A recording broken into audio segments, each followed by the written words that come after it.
Hello, it's Karen the Weekend Craftaholic, and it's been a while since I've done a bit of a voiceover over a tutorial video for you, but I am here with an Instagram inspired video. So you can see here I'm showing you a reel on Instagram, and I absolutely love this effect. It looks so simple. Yes, it looks simple, and I thought I couldn't wait to give it a go. So I've got 3 attempts to show you. I'm just going to talk you through my process, and I've not edited anything out. I've just put it on a little bit of a fast forward for you so you don't see the full half an hour of my attempt. So you can see here I've got my Copics at the ready because it obviously looked like they were using alcohol inks, and I do have some alcohol refills or little tubs of the Tim Holtz Sol Ranger, which you'll see later, but I thought I would start with Copics because I've got a bigger colour range for those. And you also saw there I've pulled out a ceramic coaster because I thought that effect would look fantastic on a coaster.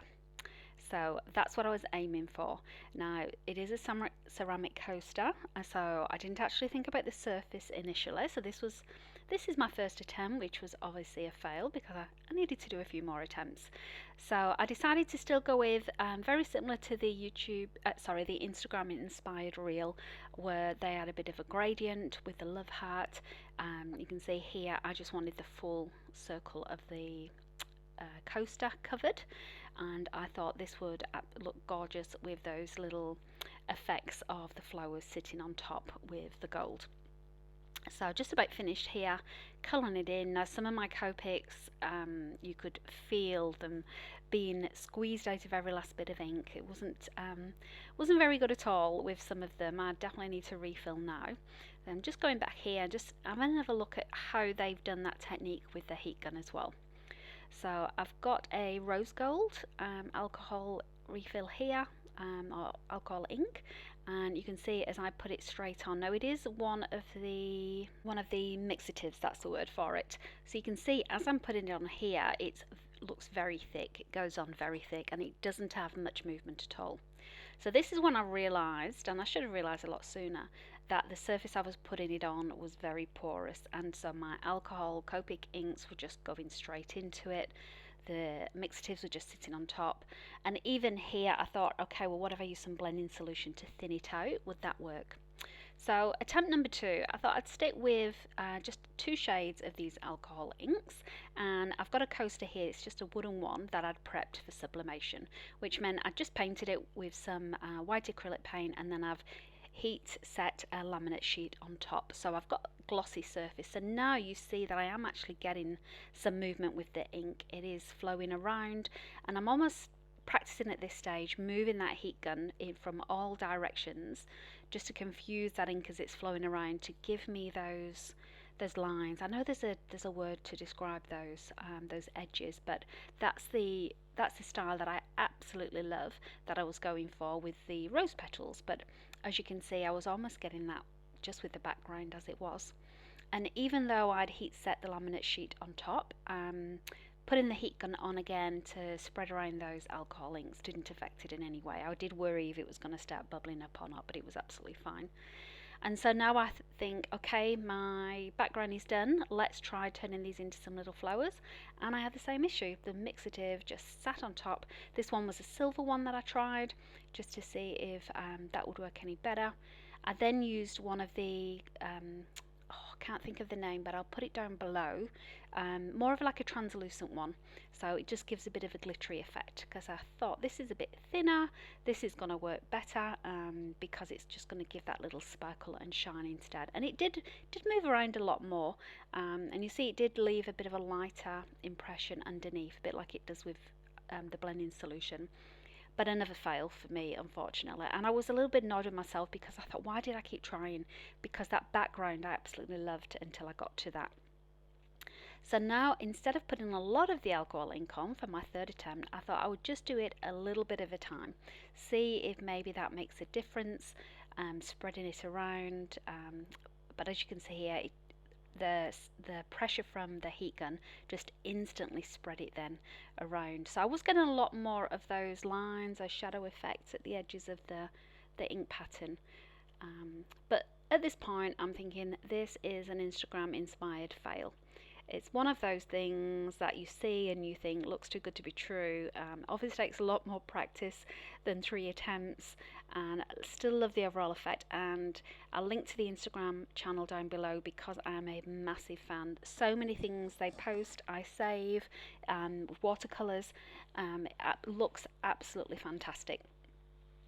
So this is where I started to actually think a little bit more now, rather than just get frustrated with myself.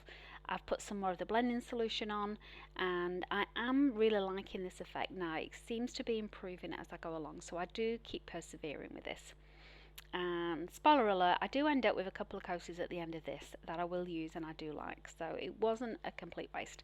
Moral of the story is maybe I should have practiced off camera, but I really wanted, and I wanted to share with you, as I always have, just exactly me going at it, giving it a go, and then sharing the results with you as well. I'm not a channel, if you're new to me, I'm not a channel that just likes to show the best bits or the edited versions.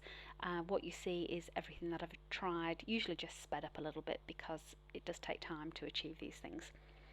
So going around now with the ink, just trying to get rid of as many of the background, the white, acrylic white you see in the background as I can for this. Although I do, now that I'm looking at it on camera, I do like the effect of the white coming through anyway, so maybe I shouldn't have worried too much about that. When you see me lift the clipboard, that's me just trying to get a bit of movement again, and trying to get my heat gun in at different angles. But take notes, because you also see it gets quite a textured surface and not quite smooth as well, where those edges of the ink overlap and so on. It gives quite a rough impression, so hopefully you can see that while you're watching the video. So towards the end I do decide to spray overall with some clear acrylic, just to bring back that nice glossy smooth surface as well, because I will be putting hot cups on this, and I really don't know how it's going to react with the alcohol ink if I put a hot mug on top of it, whether it will stain the mug or whether it will start to leave ring marks or not. Never done it before, so not sure, but definitely that was the reason I went initially with the ceramic coasters rather than the wooden ones. The wooden ones, I have to say, were super cheap as well from Spotlight. They were like half the price, so definitely a good outcome using these. I definitely buy them and use them again as well. So you can see there a little bit what I was talking about with the texture. I do love the overall result, and those are the two put together. And what I decided to do was also spray the first one, the ceramic one, with the clear acrylic. So I went outside, I sprayed it. There's a lot of noxious fumes, so you've got to have a well ventilated area, and I left it for about an hour to set. So I was very hopeful that that would give me my glossy surface for the alcohol to stick to.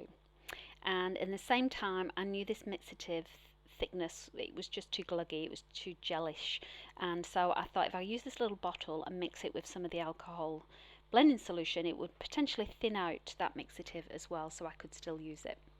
So I've just done a little try. I'm going back to the Copics. Problem is you can still see underneath the mixative, but I thought, you know what, I probably should have started again, white acrylic, then the gloss spray. But really I was happy with the two coasters, but for this one I just wanted to try again and figure out, was it the porous surface of the acrylic coaster that ruined the first one or not. So now I've got a gloss surface, the alcohol isn't soaking in as much, it's just drying very quickly, and now I'm coming in with that silver alcohol ink just to try again to get that nice effect, where you use your heat gun and it creates almost like this rose flowered effect. Now it is a lot thinner, so it does move around a lot more, but you've got to be fast. You have got to be so fast to make it work. So although I've tried it, I don't think this is a craft for me. I had fun playing with it, but at this point I gave up. I was throwing everything at it, maybe putting some more of the alcohol in later, and none of it was working, unfortunately. So those are 4 attempts that I'd done effectively. Even saturating here the entire thing with the alcohol and then splatting it on didn't really help. But all is not lost with that coaster, because I am going to cover it and I will use it for sublimation, so it's not been wasted at all. But if you've tried this effect at all, using a heat gun, using alcohol, or whether it's watercolors, whatever you may have used to get that effect, and any tips and tricks to share, please let me know, because I'd love to give it another try. I really would. But other than that, thank you for watching my Instagram Inspired. I'm going to show a few more of these videos as well, just to give you an idea of just how easy or not so easy these turn out to be. And other than that, have a great crafting weekend. Thanks for watching.